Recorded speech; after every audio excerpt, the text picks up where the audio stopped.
कच्चं ज्ञान अहंकाराला आवडतं आणि अहंकारानं ज्ञानाचं तेज कमी होत असतं. अहंकार हा कुटुंब वत्सले लक्षात घ्या.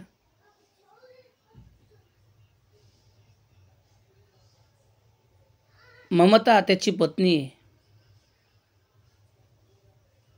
आणि म्हणून हा जीव माझं माझं करणारा जो जीव आहे तो अहंकाराचं आणि ममतेचं ओझं घेऊन प्रवास करीत असतो.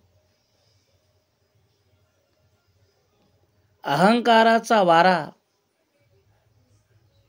हा माणसाच्या ठिकाणी असलेल्या ज्ञानदीपाला विझवत असतो.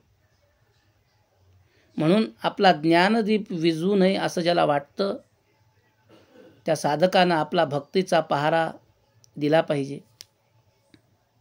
कारण हा मुळात उनाड आहे आणि उनाड अहंकार ईश्वराला आवडत नाही.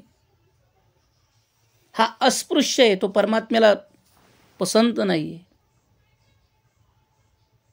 आणि अहंकाराचा स्वभाव असा आहे की तो कधीही मंदिरात प्रवेश करत नाही. त्याला ईश्वर आवडत नाही, त्याला ईश्वर भाव वाटतं.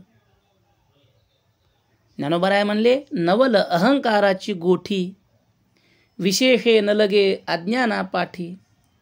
सज्ञानाचे झोंबे कंठी नाना संकटी नाचवी. अहंकार म्हणजे VIP लोकांचं नेकटॉय. तो कंठ लंगोटे. अहंकार गळफास आहे, लक्षात घ्या. म्हणून लंगोट घालणं हा कमरेखाली असतो.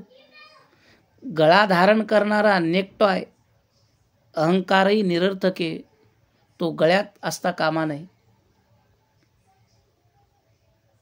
आणि हा जो अहंकार आहे ज्याची पत्नी ममता आहे हा मठाधिपती अहंकार आहे.